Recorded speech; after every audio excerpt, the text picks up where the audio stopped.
উনি আপনার একদিন আপনার সোহবত আনার জন্য গেছেন হাজী ইমদাদুল্লাহ মাহাজনী মুক্তি রহমাতুল্লাহ আলাইহির দরবারে গিয়ে হুজুরের কাছে দোয়া নিয়ে আবার ওই দিনে দিনে ফিরে আসবে। কিন্তু যাওয়ার পরে হুজুর দোয়া নেওয়ার পরে যখন বাড়ি আসার অনুমতি চাইছেন, হুজুর বললেন আব্দুর রশিদ একটু রাত থাইকা যান না, একটা রাত থাইকা যান। হুজুর বললেন হুজুর আমার সকালবেলায় সবক পড়াইতে হয়, আমি মুহাদ্দিস, আমার সকালবেলা কি পড়াইতে হয়? সবক পড়াইতে হয়। আমি বলবো আমি মুহাদ্দিস, আমার সবক পড়াইতে হবে, তাই আপনি আমার অনুরোধ রক্ষা করে একটা রাত থাকেন, ভোর বেলা আবার চলিয়ে যাবেন। ঠিক আছে হুজুর। ভোর বেলা যখন যাওয়ার কথা কইছে তখন কি রাজি হয়েছে, তখন সবক পড়াইছে। আল্লাহু আকবার। রাত্রবেলা হয়েছে, খাওয়া দাওয়ার পরে হুজুরের আপনার খানকায় অনেক লোক থাকতো, মুরিদানরা থাকতো, যাদের খেলাফত দেবেন এমন লোক থাকতেন তারা। কেননা আগেকার যুগে পীরের কাছে থাকা থাকা আপনার নফসের ইসলাহ করতেন, এখন সেটা কম। আল্লাহু আকবার।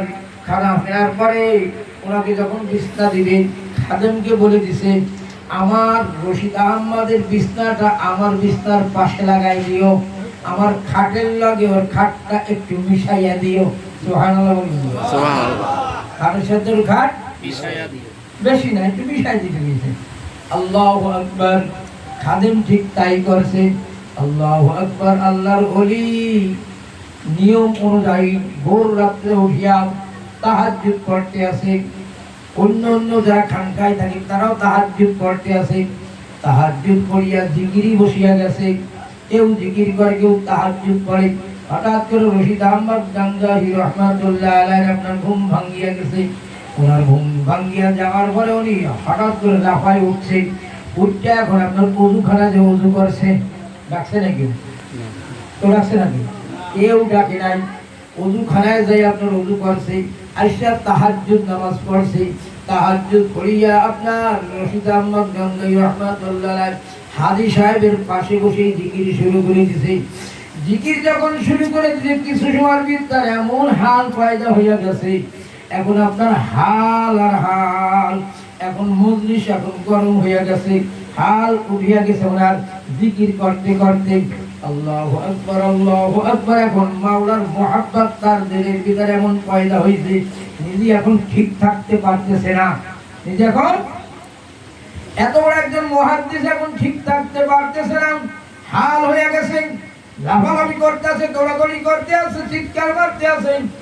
এইভাবে যে আপনার ফজর আযান পর্যন্ত চললো।